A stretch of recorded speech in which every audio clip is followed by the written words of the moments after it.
আজ আমি শেয়ার করব কাঁচকলা দিয়ে ইলিশ মাছ রেসিপি। বাঙালিদের খুবই পছন্দের একটি মাছ হলো ইলিশ মাছ, তার সাথে যদি থাকে কাঁচকলা তাহলে তো কোনো কথাই নেই। ভিডিওটি ভালো লাগলে চ্যানেলটি সাবস্ক্রাইব করে পাশে থাকার অনুরোধ রইল। তো প্রথমে নিয়েছি একটা খোকা ইলিশ মাছ। মাছটিকে প্রথমে লবণ হলুদ মাখিয়ে একটা সাইডে সরিয়ে রাখছি। এবার নিয়েছি দুটি কাঁচকলা। কাঁচকলায় আছে নানা রকম পুষ্টিগুণ ও উপকারিতা। কাঁচকলা রক্তশূন্যতা দূর করে, হজমে সহায়তা করে, রোগ প্রতিরোধ ক্ষমতা বাড়ায়। এছাড়াও কাঁচকলায় রয়েছে নানা রকম পুষ্টিগুণ। তো কাঁচকলাটিকে ছাড়িয়ে দুই আধখানা করে লম্বা লম্বাভাবে কেটে লবণ হলুদ জলে ভিজিয়ে রেখেছি যাতে কালো না হয়ে যায়। তো প্রথমে ভেবেছিলাম শুধু কাঁচকলা দিয়েই রান্নাটা করব। তারপর আমার ছেলে বলল, মা একটু আলু দাও, তাই একটা আলু ছাড়িয়ে আলুটাকেও লম্বা লম্বাভাবে কেটে জলে ভিজিয়ে রেখেছি যাতে কালো না হয়ে যায়। এবার কড়াই দিয়েছি সর্ষের তেল। তেল ভালো করে গরম হয়ে গেলে কড়ার চারিদিকে খুন্তি দিয়ে তেলটাকে ছড়িয়ে দিচ্ছি।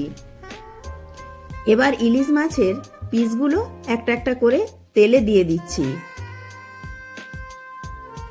এবার গ্যাসের ফ্লেমটা হাই টু মিডিয়ামে রেখে উল্টে পাল্টে ভেজে নিচ্ছি।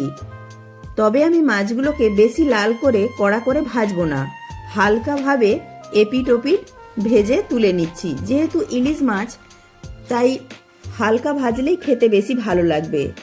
ভিডিওটি ভালো লাগলে অবশ্যই একটি লাইক করবেন। আপনাদের একটি লাইক আমাকে পরবর্তী ভিডিও বানাতে উৎসাহ জাগাবে। আর বন্ধু বান্ধবদের সাথে প্রচুর প্রচুর শেয়ার করার অনুরোধ রইল। এবার ওই তেলেতেই দিয়ে দিচ্ছি হাফ চামচ কালো জিরে ও দুটি কাঁচা লঙ্কা দিয়ে ফোড়নটা একটু নাড়াচাড়া করে ভেজে নিয়ে ওতে দিয়ে দিচ্ছি কাঁচকলা ও আলুটা। এবার কাঁচকলা ও আলুটাকেও ফোড়নের সঙ্গে ভেজে নিচ্ছি। তো আমি কাঁচকলার সাথে একটু আলু দিয়েছি। আপনাদের যদি আলু পছন্দ না হয় তো বাদ দিয়ে দেবেন। শুধু কাঁচকলা দিয়েও এই ইলিশ মাছের রেসিপিটা দারুণ লাগে খেতে। গ্যাসের ফ্লেমটা লোতে রেখে কাঁচকলা আলুটা একটু ভাজা হতে থাক, ততক্ষণ একটা মশলা রেডি করে নিয়ে চলুন। আমি আজকে মশলাটা সিলেতে বাটবো, তার জন্য সিলেতে দিয়ে দিলাম 1 চামচ গোটা ধনে, 1 চামচ গোটা জিরে ও 10 থেকে 12টা গোটা গোলমরিচ দিয়ে বেটে নিচ্ছি। ভিডিওটি ভালো লাগলে প্লিজ প্লিজ প্লিজ চ্যানেলটি সাবস্ক্রাইব করে পাশে থাকা বেল আইকনটি প্রেস করে দেওয়ার অনুরোধ রইল। তাহলে আমার দেওয়া যে কোনো ভিডিওর আপডেট সবার আগে আপনার কাছে পৌঁছে যাবে। তো আমার মশলাটা বাটা হয়ে গেছে, এবার একটা বাটিতে তুলে নিচ্ছি।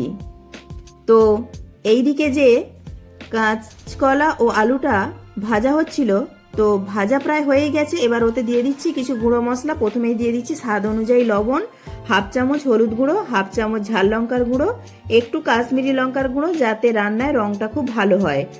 এবার গুঁড়ো মশলাগুলিকেও একটু কাঁচকলা ও আলুর সঙ্গে কষিয়ে নিচ্ছি। এবার ওতে দিয়ে দিচ্ছি জল। জলটা একটু বেশি পরিমাণে দিলাম, কারণ আমি একটু ঝোল ঝোল রাখবো তাই। এবার যখন ঝোলটা ফুটে যাবে তখন বাটা মশলাটা দিয়ে দিচ্ছি। এই বাটা মশলাটা কাঁচকলা ও ইলিশ মাছের ঝোলের স্বাদকে দ্বিগুণ বাড়িয়ে তুলবে। আপনারাও একবার হলেও আমার মতো করে কাঁচকলা ও ইলিশ মাছের ঝোল বানিয়ে খেয়ে দেখবেন, দারুণ লাগে খেতে। এবার দিয়ে দিলাম দুটি চেরা কাঁচা লঙ্কা। এবার গ্যাসের ফ্লেমটা মিডিয়ামে রেখে ঢাকা দিয়ে দিচ্ছি। মিনিট 5 পর যখন আলু ও কাঁচকলাগুলি 80% মতো সেদ্ধ হয়ে যাবে তখন ভেজে রাখা ইলিশ মাছগুলি দিয়ে দেব। প্রথম থেকেই কাঁচকলা ও আলুর সঙ্গে ইলিশ মাছগুলি দেওয়ার দরকার নেই, কারণ ইলিশ মাছ তো খুব নরম মাছ, তাই ভেঙে যেতে পারে। তাই কাঁচকলা ও আলু যখন 80% মতো সেদ্ধ হয়ে যাবে তখন ভেজে রাখা মাছগুলি দিয়ে মিনিট 3 মতো ফুটিয়ে নিলেই হবে। তো দেখুন আলু ও কাঁচকলা খুব ভালো মতো সেদ্ধ হয়ে গেছে। এবার যতটা পরিমাণ আপনি ঝোল রাখতে চান সেই হিসাবে ঝোল রেখে গ্যাস অফ করে দিতে হবে। ভিডিওটি ভালো লাগলে লাইক, শেয়ার, কমেন্ট ও সাবস্ক্রাইব করে পাশে থাকার অনুরোধ রইল।